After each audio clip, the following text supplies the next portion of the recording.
Hello and welcome into the GSMC Sports Podcast brought to you by the GSMC Sports Network. I'm your host, TJ Mabardi. Today is Friday, July 26th. So before we head into the weekend here, we have some updates from NFL training camp that we have to dive into, some key injury updates with quarterbacks such as Russell Wilson and Kirk Cousins. So we are going to be diving into both of those injury situations, one a little bit more negative, one more so positive. So we will touch on both of those stories. Additionally, I'm going to be giving some names of rookies this year that I am anticipating to see big seasons out of.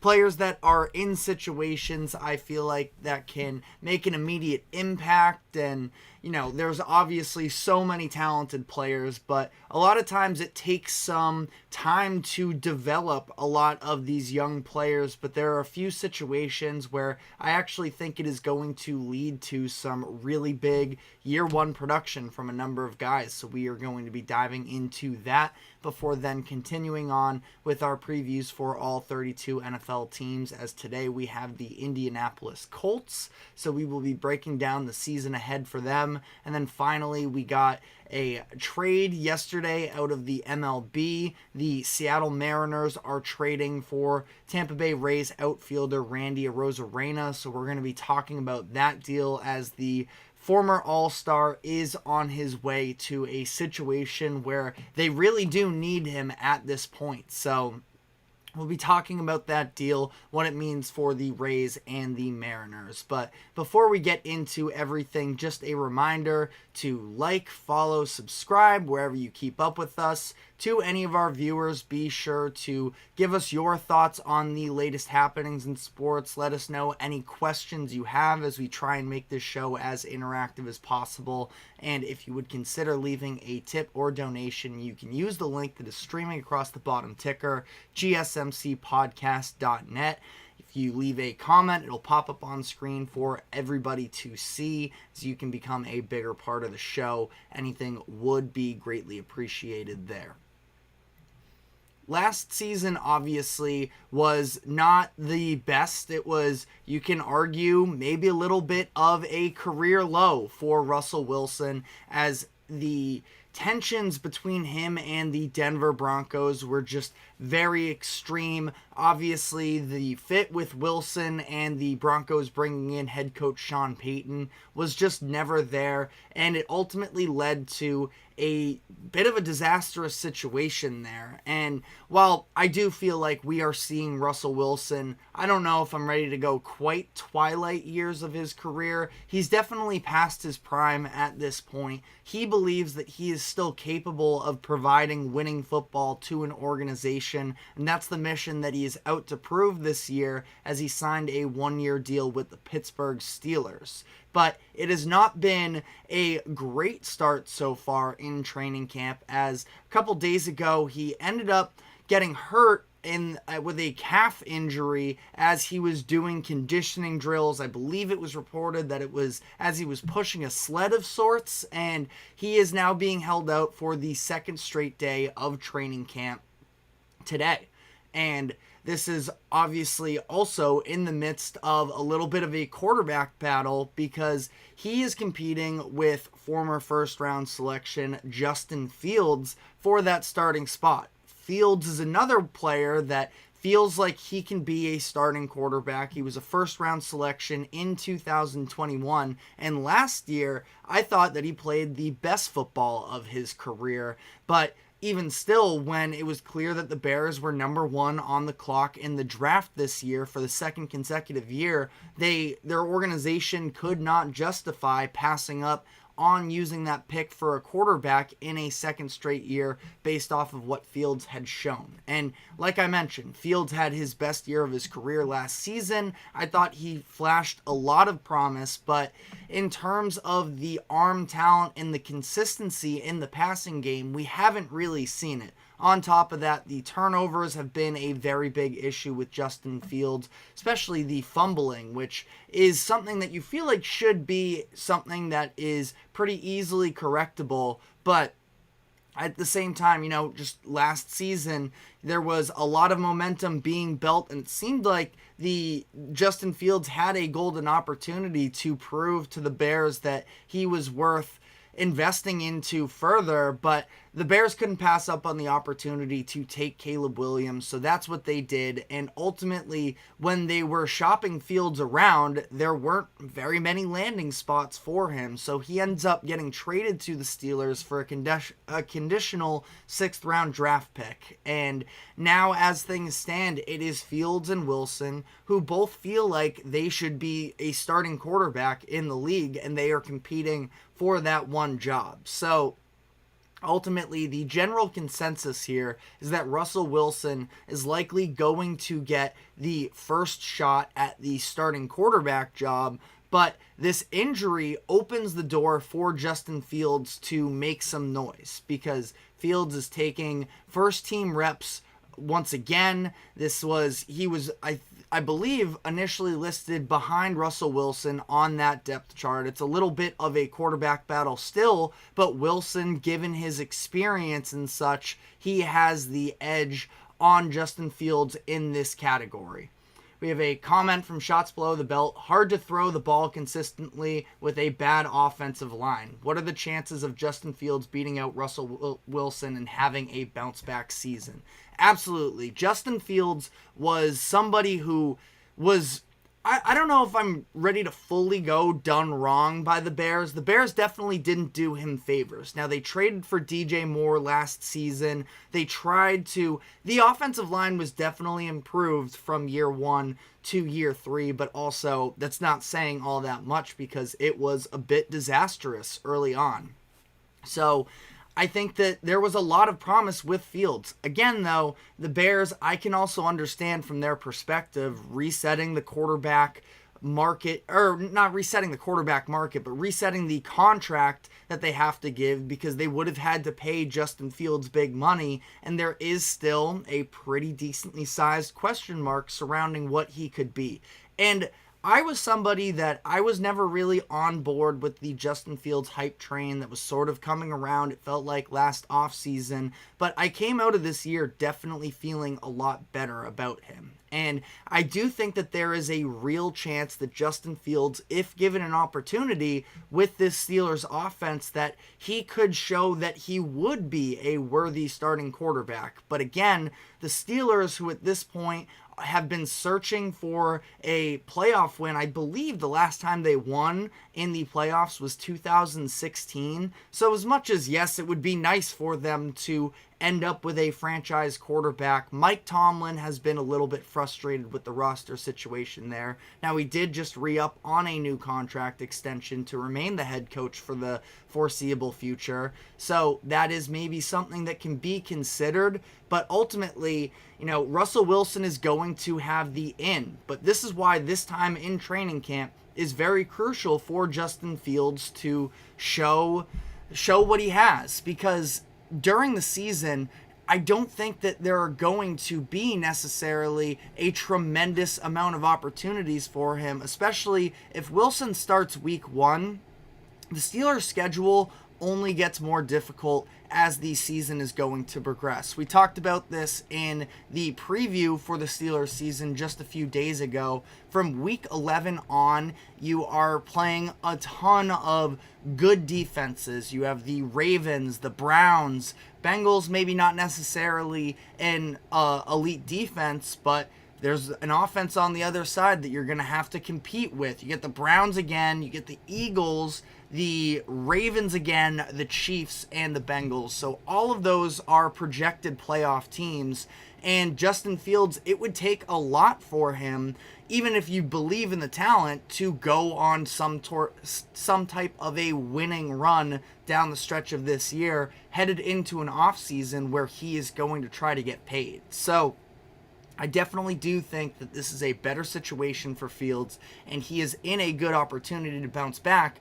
But again, when is he going to get that opportunity? It feels like, to some degree, if he is going to come into this season and really make some noise, it's going to have to be early on, whether it be taking advantage of this opportunity with Russell Wilson not being present for training camp, and I'm sure Tomlin, the way that he has spoken about the quarterback battle, he's going to try and make this as fair as possible. And the idea of you can't lose your job to an injury, I feel like, especially with some degree of unproven. Now, obviously, Russell Wilson has nothing to prove in terms of his legacy. He's already accomplished the peak. He was a top quarterback in the league for a number of years, won a Super Bowl, made it to another. But you know how the NFL works. It is a factory that is constantly revolving. So what have you done for me lately is always the conversation in this league. So Russell Wilson, in that sense, does have something to prove, as does Justin Fields. So it's going to be a quarterback battle that, I mean, we're going to be hearing about this, you would have to imagine, all season long, considering we understand that both of these quarterbacks are starting caliber. But it is going to be very interesting to see how all of this plays out. Ultimately, how I think it does is that, you know, you look at the beginning part of the season. I should have uploaded my schedule that I had for the Steelers so you could follow along on screen. But there are a number of very winnable games for the Steelers early on. They're playing the Falcons, who are going to be a good team, but, you know, aren't necessarily world beaters by any means. They have the Broncos. They have a young Chargers team. If Russell Wilson can't take advantage of these early opportunities, I think Justin Fields comes in, and we know the upside with Fields is far higher, in my opinion at least, than what Russell Wilson can give you at this point in their career, in their respective careers. But at the same time, this Steelers defense is always competitive. They were top 6 in scoring last year, and they just need some form of consistency from that quarterback position that they didn't get last year with the likes of Kenny Pickett, Mason Rudolph, and Mitchell Trubisky. So if Russell Wilson can at least just be a safe option, which, to be fair, also isn't necessarily what Justin Fields was. Like I mentioned, turnovers were a big issue. And what the Steelers are hoping from their offense is they can at least give them a chance to win. And I think that both of these quarterbacks can do that. But it's an interesting conversation in terms of what are they currently looking for. I would imagine it's day one on the field production, but Justin Fields does have still a lot in that tank, I think, and I am rooting for him to find a spot, whether it be with the Steelers or another franchise, because he had a tough go early on in his career, and I do still believe in him. Shots Below the Belt says, if Russell Wilson gets benched this upcoming season, will he ever be looked at as a starter again? I have to say no, because at this point, you know, what are you getting out of Russell Wilson? Like I just mentioned, this is a Steelers team that, no, they're not necessarily a tier 1, probably not tier 2, maybe not even a tier 3 championship contender this season, but they made the playoffs last year with atrocious quarterback play. So what they are hoping, and what any team would be hoping from Russell Wilson at this point, is just to provide stability. And if Russell Wilson can't do so in this situation, I'm curious what team is really going to go and give him another chance. Now, there's still a chance that he could be in the NFL. I feel like Russell Wilson wouldn't be too on board with being a backup quarterback, but I think that ultimately, you know, if Russell Wilson can't succeed in this environment, then and he gets benched, specifically to your question, I don't think that there's going to be another team that's going to say, well, it's worth us just sort of hanging around in middle ground. Now, that being said, if there were a team that I could see giving Russell Wilson a chance after this year, maybe the New York Jets, because the majority of teams at this point, they either have their franchise quarterback or they're looking for their franchise quarterback. There aren't too many teams that feel like they are in that sort of mediocre area but need an upgrade at the quarterback position. And maybe you could look to the NFC South as well and talk yourself into the Saints. But, you know, I have a hard time believing that either one of those teams are going to, again, and maybe I'm off base here, and maybe that there are going to be more opportunities, but I feel like if Wilson were to be bad this year and get benched, I just feel like the chances of him landing on his feet somewhere else are low. Now, again, I think that there is somewhat of a roadmap towards him being able to maybe find one of those middling teams and giving them a chance, but I'm not totally sure. Says him as a backup kind of gives me Tyrod Taylor vibes. And Tyrod Taylor is, I think, one of the best backup quarterbacks, really, that we've had in the NFL for years. No, he's not necessarily going to, transform your franchise by any means, but Tyrod Taylor is a very solid veteran presence. Now, the question is Russell Wilson's accomplished enough in his career that he could walk away from the game of football without being a journeyman backup quarterback, and he would still be satisfied with the results. He expects more out of himself, but at the same time, he can provide you that leadership, and for whatever it's worth, and this is a point I wanted to make, and Tyrod Taylor, the way he plays sort of ties into that. I do love for the Steelers this season how Russell Wilson and Justin Fields are at least a little bit cut from the same cloth. Russell Wilson was one of the, original improviser quarterbacks where, any broken play he could turn into a massive gain somehow. And Justin Fields has that potential to some degree. He's leaned very heavily in being a run-first quarterback over the past couple years. And last year, they sort of went away from it. I almost wish the Bears would have embraced the fact that Justin Fields was literally one of the top rushers in the league in 2022. Now, I don't expect that for Wilson, but like we just talked about on the show the other day, Russell Wilson had his career high in rush attempts, or not his career high, but the most rush attempts he's had in a season since 2022 it was, I believe, and that's with him getting benched partway through the year. So it seems like Wilson is willing to use his legs, do whatever it takes for him to carve out a role for himself.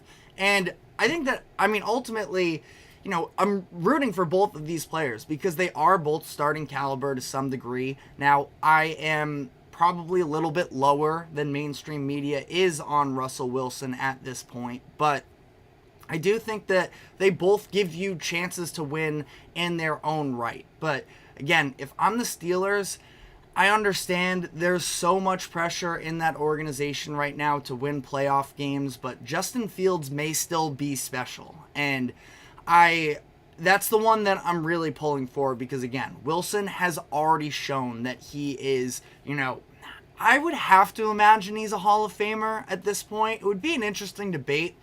I think that Wilson probably meets that category, but that would be a little bit of an interesting conversation there. Let me know whether or not you think Wilson is a Hall of Famer. But he is not the only quarterback that is undergoing some types of limitations in practice at this point, because yesterday we got news a little bit more on the other side of the spectrum that Falcons quarterback Kirk Cousins has been medically cleared to practice in training camp so far. So we're going to break down exactly what the specifics that came out along with that are and what we can expect from Cousins headed into, I believe, his age 36 season and coming off of a torn Achilles. So we'll be diving into all of that. But first, a quick break. Do not go anywhere. We will be right back. I feel like I'm losing my mind. Is everybody in the world blind? Please, Lord, give me a sign, a sign. I feel like I'm losing my mind. Is everybody in the world blind? Please, Lord, give me a sign, a sign. I wanna be the greatest. Everybody on the fake shit. I look around and feel like everybody is the fakest. I make this every day and I'm impatient. Hoping one day I blow up from the basement. Statement, the top is so vacant. I don't hear shit that I think is amazing. Waiting for my day when I'm playing. Sold out shows for 1,000 faces. Hey, give me that crown. Get in my way and to be put down. It ain't your place, all this my town. If I want that shit, then I'll get it right now. I'm losing it, the noose, if it's some moosey shit. A stupid myth, you choose to live or choose to dip. You choose to fight or lose your grip and lose a gift. Oh. I feel like I'm losing my mind. Is everybody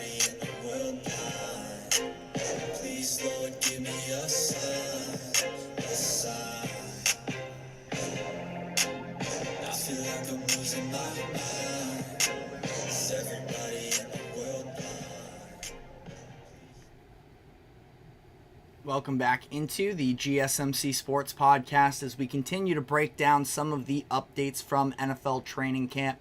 And yesterday we got the news that Kirk Cousins has medically been cleared to practice. I'm gonna actually just clean up a little spelling error there. But Kirk Cousins has been medically cleared for training camp, and he, according to the Falcons organization, he's not going to be a full participant from day one. He's going to be limited to, quote, modified reps for whatever that means. I'm sure it just means to some degree, just less contact. Obviously, it's not like quarterbacks are ever really subjected to it all that much in their own training camps, but I think that it's a very positive sign for sure with the Falcons to see Kirk Cousins back. He tore his Achilles in Week 8 last year. He was starting to help turn the season around for the Vikings, who got off to a little bit of a slow start, suffered some tough losses at the end of these games, but ultimately was showing the value that he has as a legitimate, borderline top 10 quarterback. I think that a lot of people would have him definitively in that top 10 at the way he was playing last year up until his injury. And obviously it goes down in sort of the most disastrous way possible with the torn Achilles injury. He is headed into his age 36 season, so it is going to be tough. And even if he's not the most mobile of quarterbacks, of course, but even still, just mobility and being a running threat are two different things in my eyes, where every quarterback needs to be mobile. Not every quarterback needs to be able to take off up the field for 10, 20-yard gains, but you have to be able to navigate the pocket. So I feel like a lot of people are sort of underplaying it.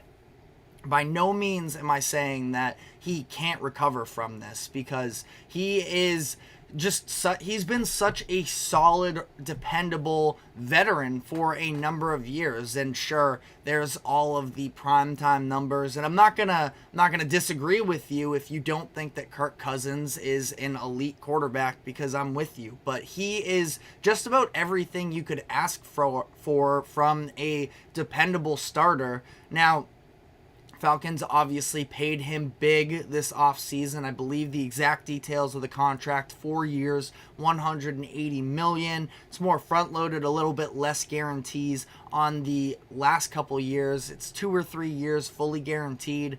But for the Falcons, this is sort of a similar situation. We just talked about the Steelers in last year having inadequacy from the quarterback position with a number of different options. That was the same situation last year with the Falcons, where I don't know if there was I don't know if I've ever seen a worse plan at quarterback than what the Falcons ran out last year, where they had an opportunity. And part of the reason why I'm so harsh on the Falcons in this is it seemed like they had a golden opportunity to, try and at least make a move for Lamar Jackson, but instead ownership is talking about they're confident in Desmond Ridder.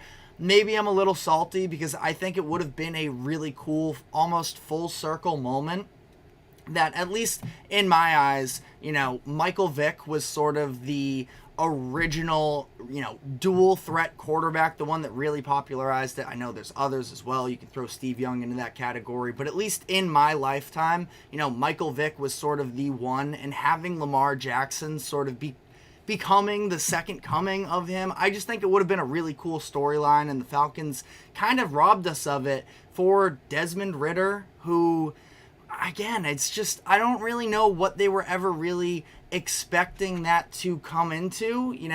Desmond Ridder, they took him day 2 a couple years ago. He was either a second or a third round pick. He was a third round pick, and even when he played in 2022, I didn't see much at all of, real flashes, and it came into fruition that, yeah, no, he just was not that good. The red zone possessions with the Falcons last year were atrocious, which is why, sort of similarly, the Falcons were just looking for more stability at that quarterback position, and I expect that Kirk Cousins is going to be able to provide that to some degree. And, the Falcons have so many of these young skill position players that they have drafted in the first round the past few years, and they're going to have to start paying them big money if they are going to retain them. You look at the likes of Kyle Pitts, Drake London, and Bijan Robinson, all three of them premier offensive positions and drafted within the top 10 in the past 3 drafts. So the Falcons understand that they're not on a time clock necessarily in terms of trying to force success, because I don't think that anybody truly considers the Falcons one of these elite Super Bowl contenders, but at the same time, they are in a wide open NFC South, and I think the NFC as a whole is pretty open. We saw the Packers be able to sort of burst onto the scene, and I'm not trying to take anything away from the Packers. They earned that run that they put together, and Jordan Love was incredibly impressive there. But, last year we had the first ever 7-seed upset in the playoffs since they expanded, and sure, small sample size. I'm not trying to put too much weight on that necessarily. But the Packers also had a goal. They almost beat the 49ers in the divisional round. Like, it doesn't feel like there are any world beaters. There's not, the Chiefs standing in the way. The 49ers are a very good team, and I've reiterated this throughout the past couple weeks that I still stand by. I think the 49ers are the best team in the NFC, but I don't think that there is anybody that should be seen as this world beater that you can't get through. Like, the 49ers are the obstacle, but I also feel like there's probably some sense of teams saying, look, this is a conference that is waiting to have somebody sort of take over. And it's been the 49ers conference. Maybe we feel differently about that team and everything if they end up winning one of those past couple Super Bowls, but even them, they're going to get way more expensive in years to come, as Brock Purdy's going to need a deal. We see Ayuk and Trent Williams holding out of training camp currently. It's not like they are completely great vibes cruising into the season smoothly. They have their bumps that they have to iron out this season and for the seasons to come. So the Falcons feel like you get Kirk Cousins in there, if he can perform like a top 10 quarterback. The defense was already sort of overachieving last season to some degree. They bring in Raheem Morris as their new head coach, former defensive coordinator of the LA Rams, who I personally am very high on, and I believe that Morris can deliver a lot of success in Atlanta if they get some stable quarterback play. And that's what they're hoping for Kirk Cousins. So I feel good about them to that extent. Again, I don't know if I'm necessarily picking them to win any playoff games just yet, but we're going to have to see how Kirk Cousins looks, and getting the updates that we have so far, everything sounds like good news up to this point. So that is currently where we're at with the Falcons. Now, I feel like it is worth at least mentioning, of course, the selection of Michael Penix Jr., who they took in the first round this year, to be the successor of the Falcons. I was trying to think, or be the successor of Kirk Cousins for the franchise quarterback of the Falcons, but I was trying to think this out because, and just in terms of what it sort of looks like, the most recent somewhat similar example would be the Packers, where Aaron Rodgers, coming off of, a good season. I wouldn't say it was the best all time in the 2020 season, I believe it was, but they end up taking Jordan Love, as Aaron Rodgers seems to still be playing at a very high level, and Aaron Rodgers delivers multiple MVPs after taking Jordan Love. So I think that ultimately, that's a far more overblown conversation. Aaron Rodgers, one of the greatest quarterbacks of all time, but Jordan Love was picked in the 20s. He came from a smaller school in in Utah State, Michael Penix Jr. was legitimately incredible at Washington, played in a pro-style offense. He was letting it rip down the field. He had NFL caliber wide receivers for sure, and Dunze and McMillan and Polk, so he had his share of weapons around him, and the offensive line was pretty good. So I say all of this just not to tear Penix down, but I think even more so just to show what type of potential he has when he has a good situation around him. And he always sort of flashed that potential, even going back to Indiana. Injuries, a massive part of his overall story, and I just feel like ultimately here, the Falcons are trying to avoid the quarterback controversy with Penix, splitting second-team reps currently with Taylor Heineke, throwing Kirk Cousins into those first-team reps with the modified reps to whatever degree that may be. But, I thought I had to almost mention the Penix part of this conversation and just sort of speculate on what the future could look like there. I feel like we get Cousins for at least 2 seasons.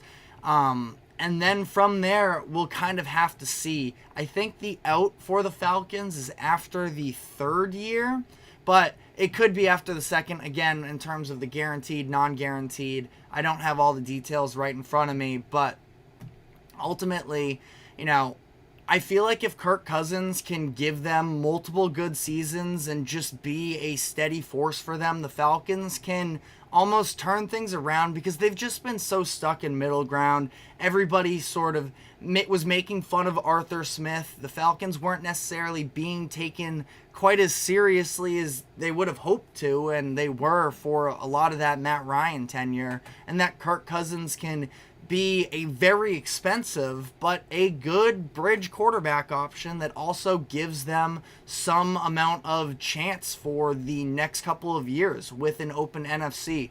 Kenneth Grunfelder, our host of the GSMC football podcast, it's same as us, a little bit earlier. Definitely be sure to check out his show.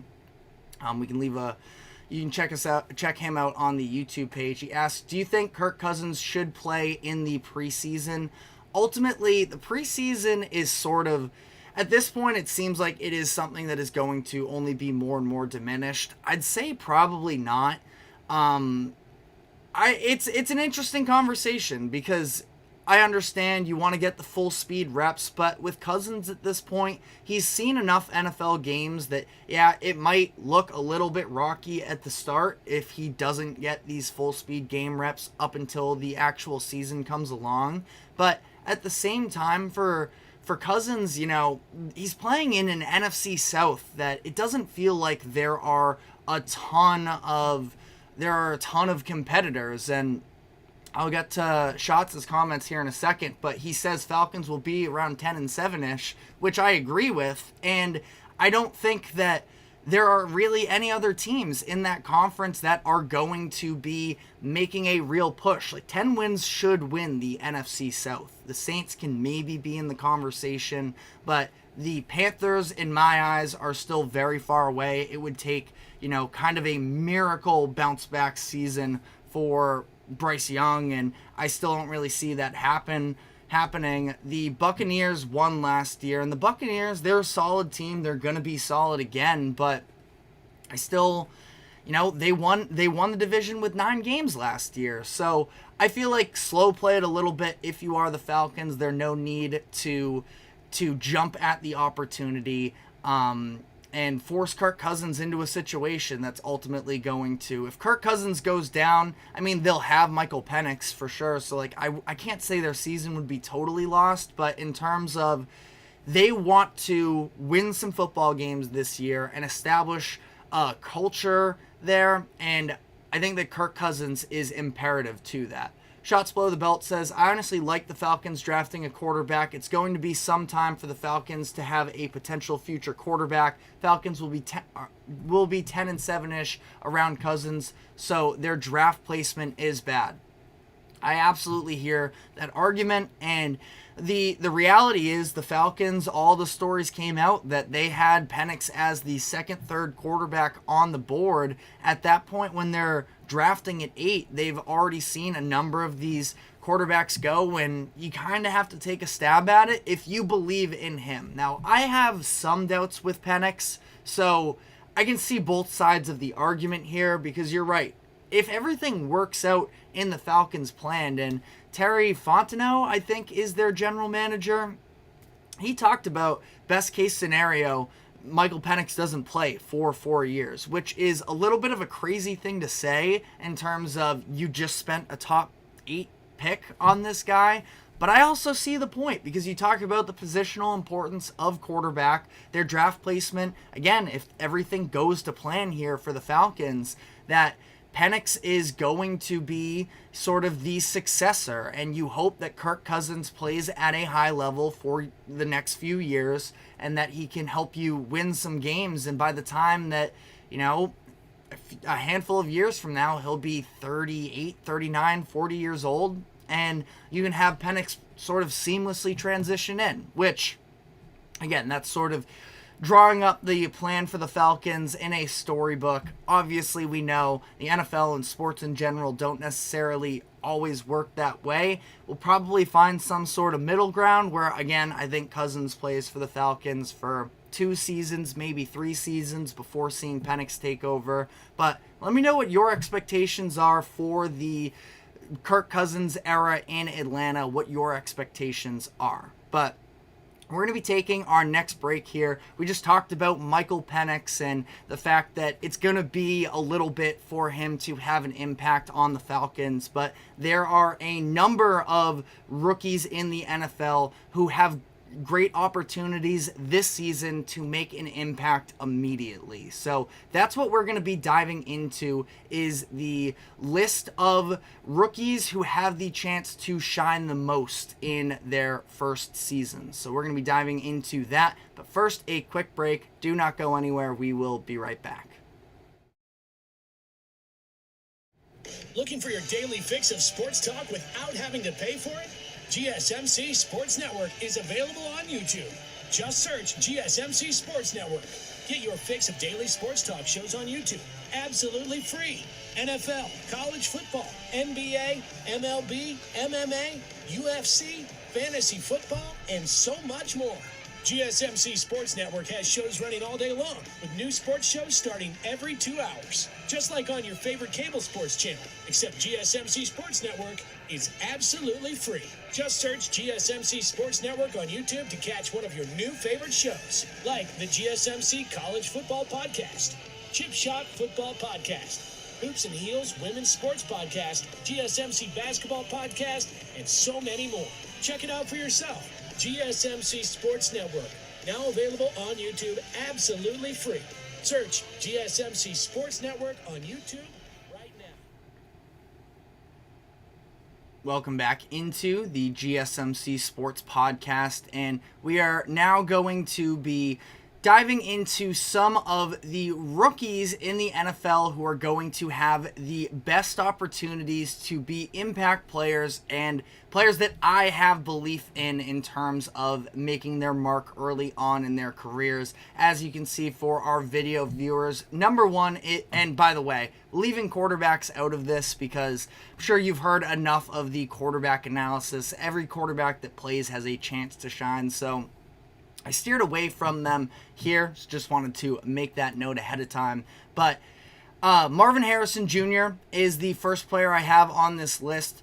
I think that a lot of times fans get excited about the rookie wide receivers, and they can definitely make an impact. Last year we saw the likes of Zay Flowers and Rashee Rice end up having very meaningful roles for their teams and for competitive teams at that. But I do feel like, a lot of times the overall excitement with the rookies, it can take a little bit more time than we initially anticipate to make a splash in the NFL. Marvin Harrison Jr. is going to be a day one stud, in my opinion. He was incredibly pro ready. You saw the way where he was able to do just about everything. I just feel like the patience that he plays with almost as well all within being an extremely explosive athlete. He just looks the part, and I think he's going to have a crucial role in the Cardinals organization this upcoming season with Kyler Murray in a little bit of a prove-it year. Now at this point, hopefully, knock on wood, getting a full season out of him from a health standpoint. And Harrison can be the best wide receiver.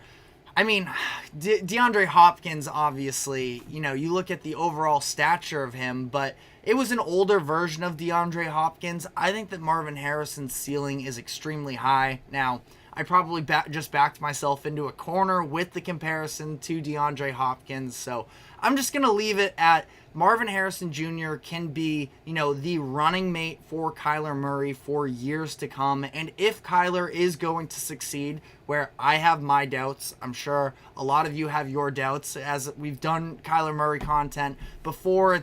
I've seen a lot of negativity towards Kyler, but he's still an ultra-talented player when he is healthy, and Marvin Harrison Jr. can help expand his game while just being, a day one guy for himself and carving out a role, whether it is Kyler, whether it's anyone else. I expect him to be able to shine.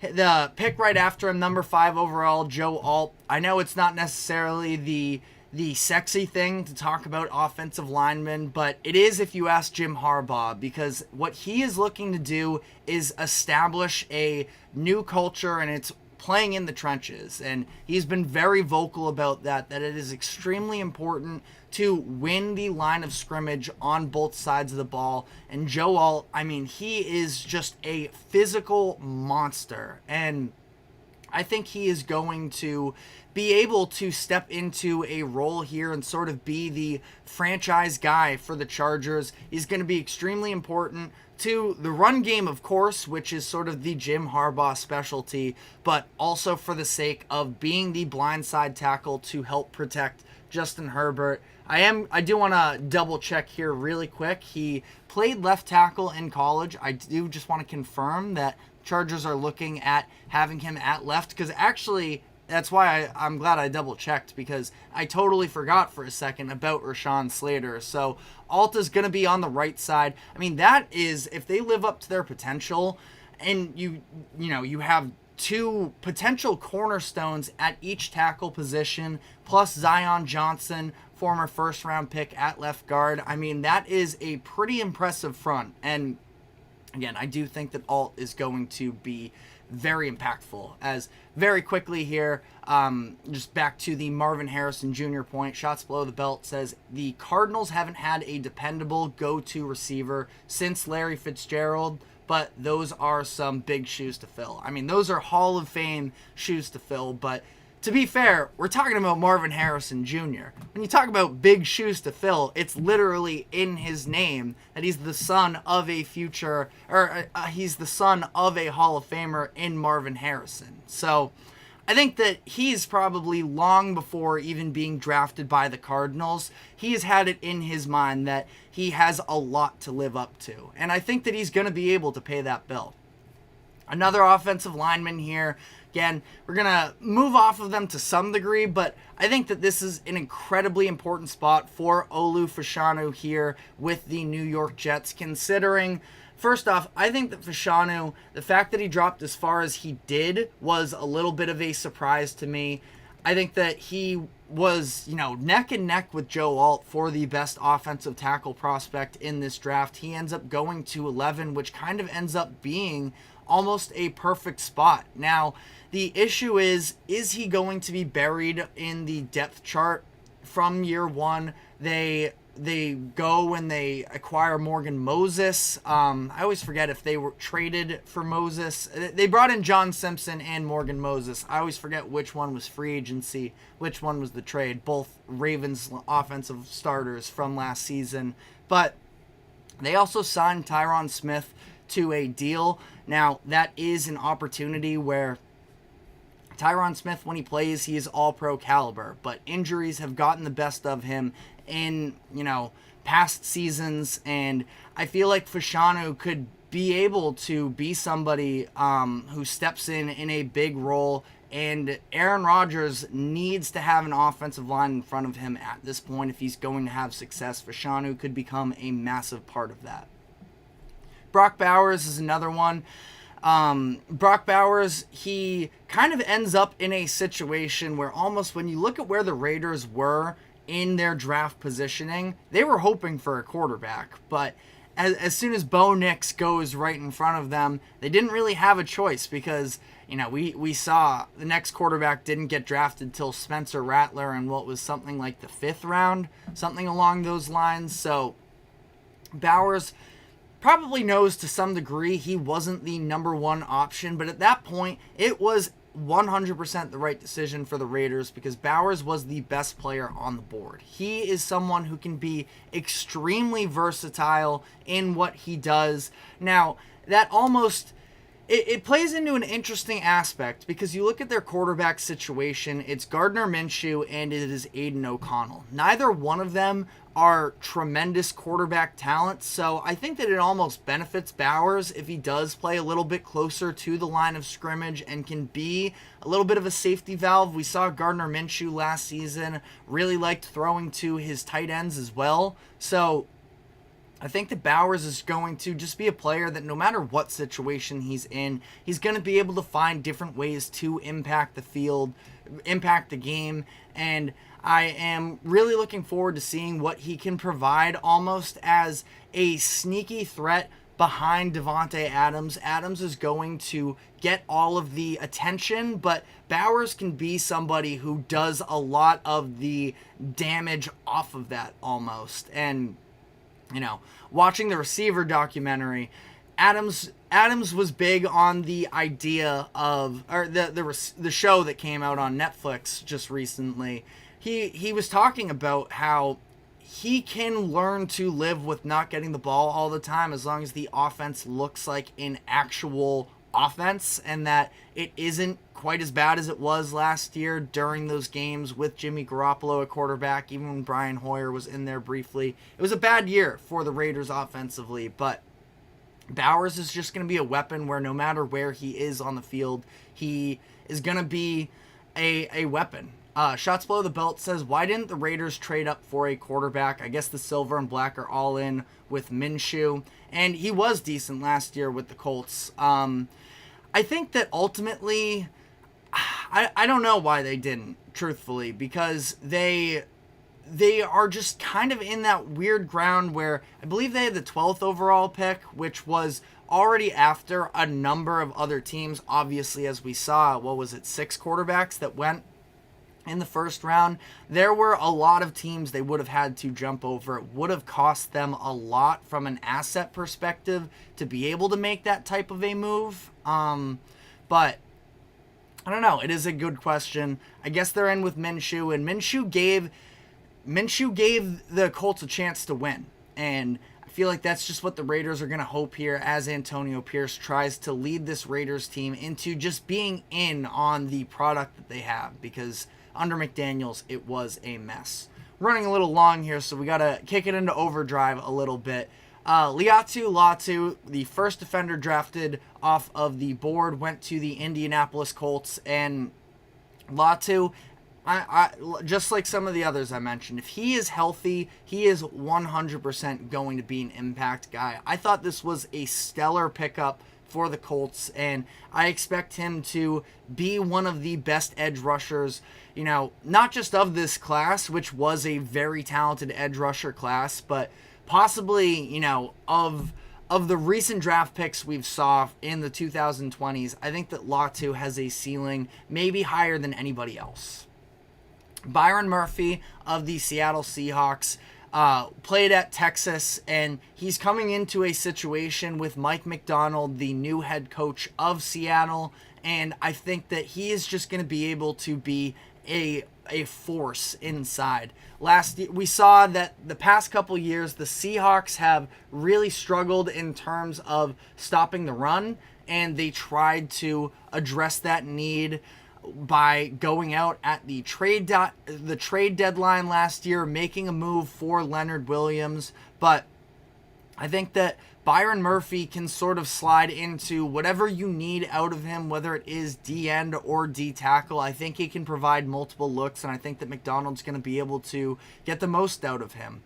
Terrion Arnold, I've been a day one fan of this pick for the Lions. They absolutely need to shore up that secondary. Arnold has elite talent, and I think that he is going to be incredibly important for the Lions as they do try and sort of come back with vengeance. They understand the target's going to be on their back after making the NFC Championship game. They're not sneaking up on anybody, but shoring up that defense is going to be massive, and I think that Arnold can be a part of that. A couple second-round picks that we'll just quickly get through here. Mike Sanderstill of the Washington Commanders played college ball at Michigan. Just an elite athlete. He started off as a wide receiver, made the transition to the defensive side of the ball, and he's just incredibly versatile. I'm curious where they end up using him in terms of if they put him on the outside or if they have him running a nickel corner position, but either way, I think that Sanderstill is going to be able to carve out a very important role for himself in a defense led by new head coach Dan Quinn with that defensive background, of course. Adam Frazier taken just after him. Probably going to be the starting center for the Steelers this upcoming season. There were a lot of things that were wrong with the Steelers offense last year, the quarterback being the most notable one, but also the run game should have been significantly better than it was. Now, obviously, the lack of a pass game plays into that, but the offensive line just also was not good enough. Frazier was unbelievable at West Virginia. I was surprised that he dropped as far as he did. An injury late into his season is probably why that was part of the drop, but I think he's going to have an important role with the Steelers for the coming years. And then finally, Cole Bishop of the Buffalo Bills, another situation where they lost a lot of their help in the secondary last season. Bishop was a stud at the University of Utah, and I expect him to be able to carve out a very important role for himself in year one. Hard hitter, too, so I'm really excited to see him. But let me know which rookies, again, if I left off any rookies, there's going to be a number of them that have, impactful roles, of course, but we only have so much time here. So these were just some of the biggest ones that stood out to me. Shots Below the Belt says, nice analysis. Well, thank you. Now, a 1-minute rant on how New England Patriots fans feel about Drake May. Well, very quickly here, what I'll give you on Drake May is I'm very excited. He was the quarterback that I wanted the Patriots to go out and get this season. It was between him and Jaden Daniels really seemed like that was going to be the case. I was, watching last year almost, and it was such a dirty feeling, but I was rooting for them to lose at that point when they were so bad, and when they cost themselves the number 2 pick, I was really disappointed. But obviously, Jaden Daniels, who I still think can be a good player, he ends up going number 2 to Washington. And Drake May, I think that ultimately, as far as he's probably not going to get a ton of time this season. Obviously, they bring in Jacoby Brissett, who can be a great bridge quarterback option for them, and there's still things that he needs to work out, mechanically, but you look at the physical build that he has, the arm talent that he has, he pretty much checks off all of the boxes that you could want from a quarterback in the NFL in 2024, so I think that if he even does make a debut, it's going to be late in the year. The Patriots have a late bye week this season, so it's not like there is sort of a clear spot for him to hop in the middle of the season. When they come back from London, partway through the season, they play there something like week 7-ish. I don't have the schedule in front of me. That maybe in one of those games, there's a Titans game, a Bears game, maybe one of those he could make a debut. But I am definitely very encouraged with him for the years to come. But we're going to be taking our next break now, and when we come back on the other side, we're going to be diving into the upcoming season preview for the Indianapolis Colts. So we will be getting into that, but first, a quick break. Don't go anywhere. We will be right back.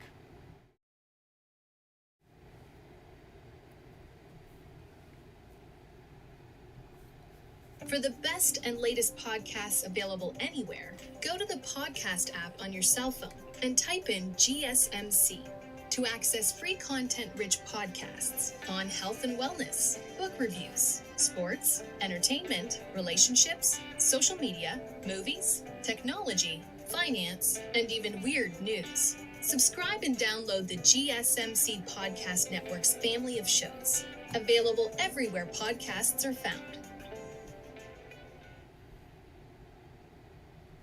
Welcome back to the GSMC Sports Podcast. As now we are going to be continuing on our season previews for all 32 NFL teams. Today we have the Indianapolis Colts. And with the Colts, obviously a team that had seemed to have sort of middling expectations, but last year showed a ton of promise. Now it starts, of course, with Anthony Richardson, who they took 4th overall in the 23 draft.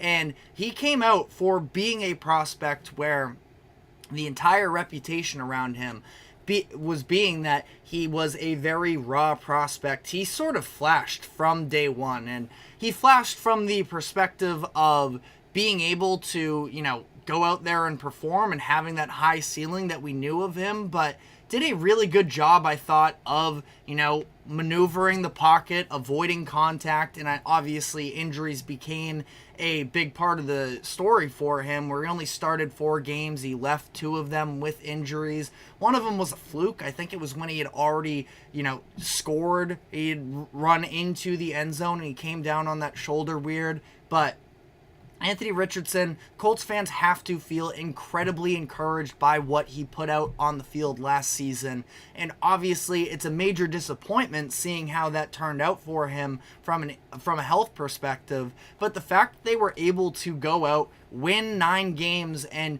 be in contention for a playoff spot, if it weren't for that stupid play that I don't want to dive into too much because the majority of people listening probably won't even remember, but that 4th down call where it was Gardner Minshew in, he tried to check it down to a running back that wasn't Jonathan Taylor. Jonathan Taylor wasn't even in on the play on that play. Just whole side point there. But the Colts were right on the edge of making the playoffs last year, which would have been an extreme, exceeding expectations. And they have to feel like they're probably in a pretty good situation to do so again this year. And when you look at Anthony Richardson, you look at some of the moves they made this offseason in trying to shore up the options around him. They re-signed Michael Pittman Jr. to a new contract. They go out and they get Adonai Mitchell with, I think it was the 51st overall pick, way later than anybody really anticipated. The fact that people had concerns maybe with his personality, but you see him on the field and he's a baller. He can go up, he can make the physical plays, he has the impressive speed from somebody his size. I think that he's going to absolutely be an effective player. You also there's Josh Downs, there's a number of pretty not just passable, but very good tight end options as well. Anthony Richardson is going to have a number of tools in his arsenal around him to be able to take advantage. And the run game obviously is sort of the identity of this team with Jonathan Taylor, with having a top 10 offensive line in the league as well. And it's something that I definitely think Anthony Richardson can also enhance because of the fact that, again, when fully healthy, I'm sure the Colts will probably try and be at least a little bit resistant to fully throw him out into the fire and put his body on the line. But he's somebody that I think could develop an unreal sort of dual threat attack in terms of him and Jonathan Taylor. The read options could be nightmarish for opposing defenses if things play out the way that the Colts are hoping that they can. So, last year, top 10 scoring offense from a team led by Gardner Minshew, and like we just talked about in the last segment, Gardner Minshew is fine. He's a good player, but by no means is he somebody that you have expectations for him, delivering 23 points per game necessarily. And, maybe I'm being a little bit harsh there to some degree, but you have to feel like, yeah, there's probably going to be some moments where it looks like Anthony Richardson is a quarterback that only had, might have been sub 15 starts when he was in college at Florida.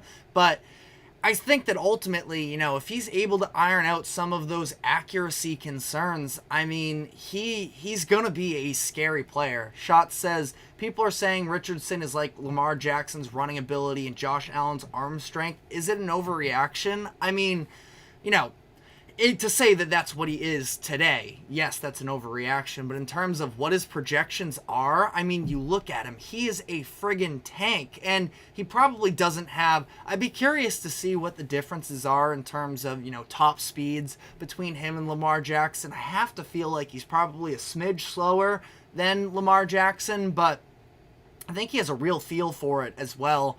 And yeah, I mean, you look at him, he's a friggin' tank the way that he's built. And I think that he has all of the arm strength in the world. It's just, again, a matter of making sure that he can apply those physical attributes and convert them into the most beneficial way of applying them to the passing game itself. But he's going to be a scary player if he does hit his ceiling. When you look at the defense for the Colts last year, not stellar. You look across the team and you feel like there are a number of pretty good players, former first-round picks in Kwity Paye and DeForest Buckner. I was a big fan of EJ Speed. They re-signed Zaire Franklin this past offseason, but outside of that defensive front, there are still a lot of things to kind of be asked of them, and that would probably be the situation where if you aren't going to be in on the Colts this year, it's probably going to be a combination of Anthony Richardson maybe making some mistakes every once in a while that hurt the Colts, and the defense on the other end not necessarily being able to make up for them.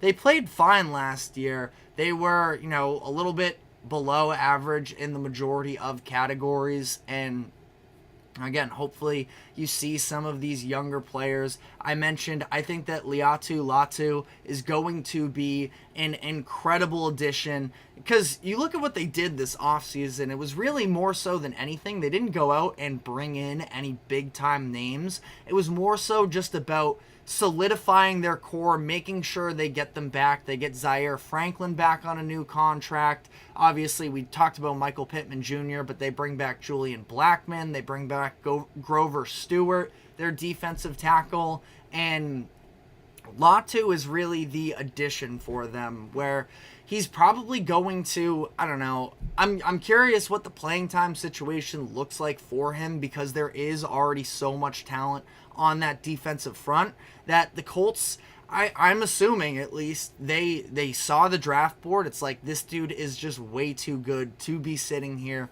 We can make him into the monster that we believe. I think neck injuries were part of the issue with him. So again, there are some red flags with Latu, but if he plays, he's going to be incredible in my opinion. Looking at their schedule here, Sharp Football Analysis has them with the 7th easiest schedule in the NFL this year, playing in the AFC South, of course. So, a division that I don't know if they necessarily fully get their credit in terms of they can be very competitive. The Texans coming out of nowhere last year, and the Colts, to be fair, are kind of one of those teams that almost feels like, because of the fact that they don't feel like this world beater that kind of brings down the division to some degree, but they're a good team. Them, the Texans, and the Jaguars are all in very good positions headed into next season. I'm still not in on the Titans. I feel like they're probably a year or so away. I am intrigued in Will Levis's upside, but we'll save that whole conversation for when we actually look at the Titans' upcoming schedule. But, you look across the board, really not all too many difficult out-of-division games. They play the NFC North, so that game week 2 against the Packers is probably that one, and week 12 at home against the Lions are the ones that really jump off of the page. But I think this is a very winnable, schedule when you look at it ultimately. Their over-underline is set at 8.5, and I have them going just over that mark for another 9-8 season. Can be in competition for that division and for a playoff spot once again. Now, if I were to have any concerns, it would be, how does Anthony Richardson look like in a full year's worth of playing time? But I think that under Shane Steichen, he is a great offensive mind in my opinion.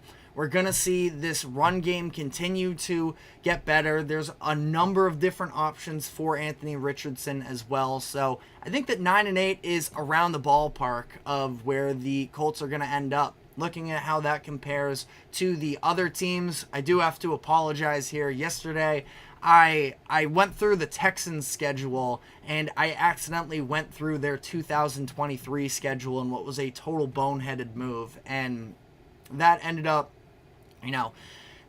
I was looking at their schedule from last year, and I gave them a couple extra wins, so I went back, redid it. I have them at 10 wins now, which is still good. I think that their over-under is at 9.5 as well. So I have the Colts just behind the Texans. I think that either one of those teams could be a little bit fluid there. Hopes are very high on the Texans. I could see a little bit of a humbling start to next year before they figure themselves out once again, even though I do have a lot of belief in them. And I think that the Colts are going to absolutely be in that conversation for the AFC South. And yeah, I worry about the defense a little bit, but ultimately I see another winning season coming for them. So let me know where your expectations are at for the Colts for next season. But we are now going to be taking our final break of the show. And when we come back on the other side, we have some MLB news to dive into with a big-time trade that was made yesterday. May even give a little bit of an update on some breaking news on a trade that just came out. So we are going to be diving into all of that. But first, a quick break. Don't go anywhere. We will be right back.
Welcome back to the GSMC Sports Podcast. The plan was to dive into the trade that the Seattle Mariners made just yesterday, acquiring outfielder Randy Arozarena, but we're going to have to postpone that into Monday's show, maybe do a little bit of a trade deadline special for the MLB, because we have some breaking news that the Miami Dolphins have agreed to a new contract extension with quarterback Tua Tagovailoa, according to Ian Rappaport. So it looks like the deal is 4 years, $212.4 million to lock him in for the foreseeable future. He has $167.1 million guaranteed, which is the most amount of guaranteed money ever in a 4-year deal in history, according to Rappaport. So this is a very interesting development, because it sounded like contract negotiations between the Dolphins and Tua were dying down, that the Dolphins were trying to, about a month ago, I feel like I saw the report that the Dolphins are going to try and give one last deal, and if that doesn't go, then they're going to just continue to play out this season and see where it goes from here. But that is obviously no longer the case. So we're going to do a little bit of math on the air, which is never a great strategy, but it's going to be around $53 million per season in terms of average annual value. So somewhat on par with the other contracts that were handed out this season with Jared Goff and Trevor Lawrence. This number is a little bit shorter, I believe, than what Trevor Lawrence reached. I think he was at $55 million a year, but this is still a very big deal, obviously, for the Dolphins to lock down Tua long term. And as for kind of where I'm at with Tua at this point in his career, I mean, you can't deny the fact that he is a very solid option. Now, I was higher on him coming out of college, and it hasn't really translated the way that I was hoping. And I feel like this could be, I mean, this is a deal where I don't think that Tua is ever going to be, a bad player for the Dolphins. And I can 100% understand the idea that if you have somebody that fits the role of what you need, you just pay for it. You don't play that game where I think that the Dolphins are an offensive system under Mike McDaniel that could succeed with a number of different quarterbacks. And I was sort of leaning towards, and again, you're running a gamble of, you already know you have something that works for them. In Tua Tagovailoa, I feel like there are better options out there probably, but the grass is always greener. So, taking that sort of a risk is obviously a risk. And I understand them sort of settling here and just saying, you know what, we feel like we can put an offense around you. Obviously, at some point, Tyreek Hill is going to probably move on from the Dolphins and things are going to look different. But Mike McDaniel has confidence in Tua. He's sort of made that very clear since the very beginning with him, that he was working with Tua almost on the daily to try and reinstill confidence, that while Tua was struggling with that for a good amount of time there, coming out of the whole Brian Flores situation where he seemed to be anti-Tua, and instead Mike McDaniel came in and sort of resurrected that entire experiment, and it has worked I would say that it worked. They made the playoffs last year, but like Shots Below the Belt says, the Dolphins' biggest enemy during the NFL season is the weather in January and December. When it gets colder, no doubt, this is a Miami team, and Tua, to some degree, after spending his college career in Alabama, we haven't really seen him be able to play through the elements, and that's maybe a little bit of an unfair critique, but it is something that, until he proves it otherwise, that's going to be a knock against him. And for me, the weather is one thing. I also just feel like, we haven't really seen him step up in a big moment since college, and even in one of the biggest moments, and this is probably super unfair, so I apologize ahead of time, but you go back to his time in college, sort of the guy who stepped up in the biggest moment while he was having his year was Jalen Hurts, after Tua got hurt and Hurts was able to take over and lead the way for Bama. So, again, that's probably an unfair thing of me to say, but I do still feel like, I just never have faith in him, really, when the game is on the line for him to put together a drive at this point. There are all kinds of offensive weapons around him, and I personally, I'm not saying I don't have the stats in front of me or anything, but gut feeling, I'm never really with him in terms of, thinking that he's going to be able to pull off the comeback. I watched Will Levis outduel him in a primetime game on Monday Night Football earlier this year, where Levis put together, the 14-point comeback in, the fourth quarter against Tua. And granted, Tyreek Hill was dealing with injuries during that game as well, so he wasn't, fully available for them. But, I like Tua. I don't love Tua. And this is a lot of money to invest into him. But at the same time, it is the asking price for quarterbacks at this point. And as much as I feel like they're it is an offense that could succeed with a lot of other guys, there's still no guarantee there. You look at the 49ers situation where you can say a lot of the same things, and maybe this isn't totally fair to Jimmy Garoppolo because he helped go to a Super Bowl with Mike Shanahan, but that was a 49ers team that didn't really fully get off the ground, even though they threw a ton of money at Jimmy Garoppolo there. They moved multiple draft assets to go up and draft Trey Lance 3rd overall in 2021. Injuries, part of both of their struggles, really, but even still, Shanahan was never really bought into either one of them. And in comes Brock Purdy, where sure, you say, well, anybody could have done that. I don't think that that's necessarily the case. I mean, there are a lot of quarterbacks, don't get me wrong, that could succeed in San Francisco, but you say that, and ultimately, you see a couple failures there. And for the Dolphins, I do understand wanting to have some security. I'm not the biggest Tua guy. Now, he led the NFL in passing yards last season, and he is he's still young. I want to double check on his age here, but he was in that 2020 draft class, I believe, so he's still got plenty of time. I'm not even really so concerned about injuries with him quite as much anymore. Like, obviously, that was a big storyline in 2022 when he was suffering those couple concussions, but it sounds like he did a lot of work in the offseason to sort of learn how to fall better, which sounds like a ridiculous thing, but it's kind of real. You have to do everything you can to sort of best protect your body. And, I know that Tua also had some of the lower body stuff coming out of college, but that hasn't proven to be an issue for them just yet. But I don't know.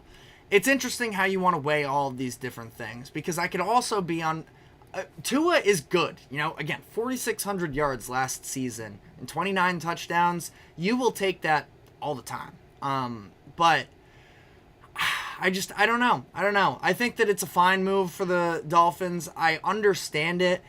I don't know 100% if this is the way I would have gone. I would have been interested to see him sort of play out this season and reevaluate next summer. You could franchise tag him if need be and work out a long-term deal, because I feel like there still is a good amount that Tua needs to prove, and they jumped at the opportunity to do so, which has kind of been the story with a lot of these teams. You can make that same argument for Jared Goff earlier this year, and I defended the deal for the Lions of signing Jared Goff to this deal.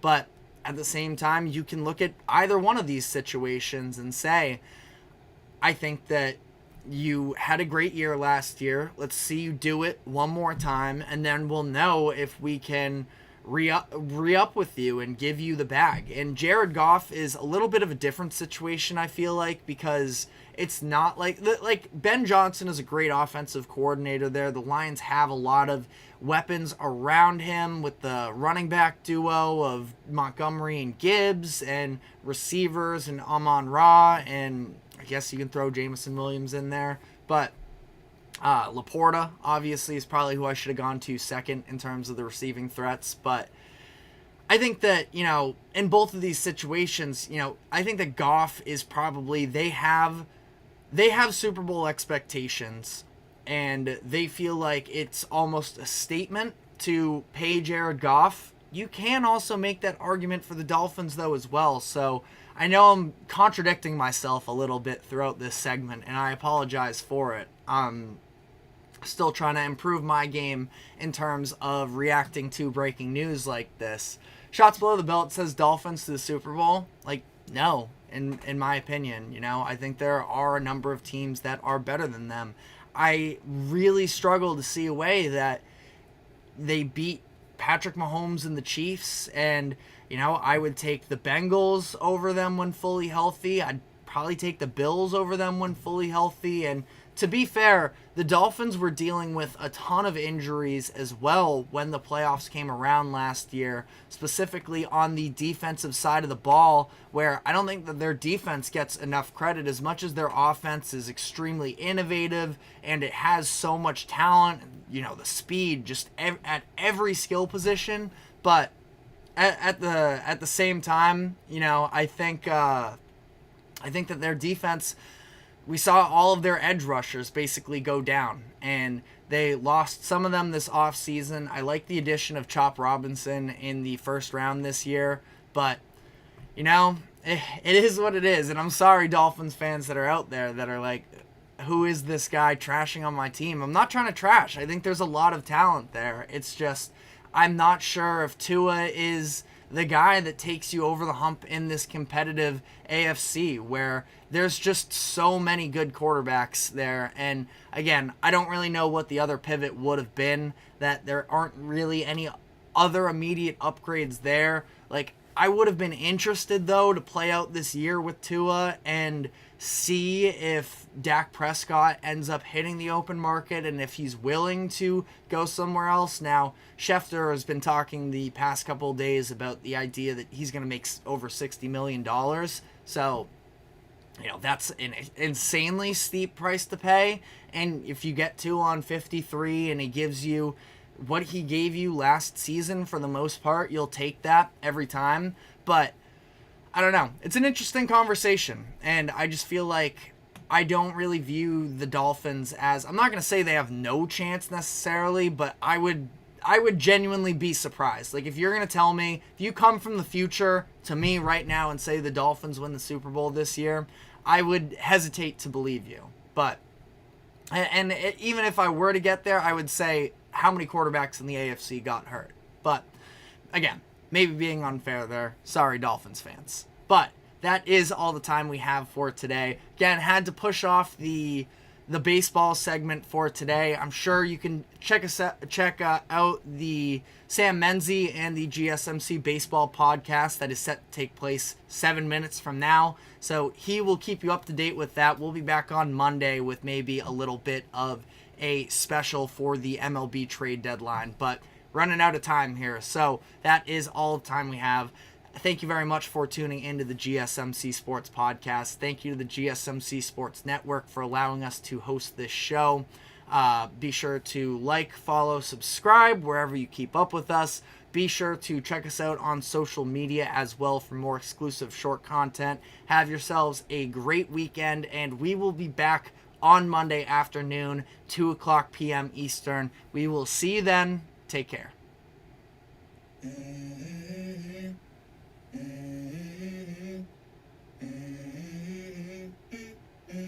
Let's go. I wake up to a little bit of drool on my pillow, feel like it's gonna be a bad day. Yeah, I'm tired of shit, and the coffee ain't hit yet. Damn, ain't that great.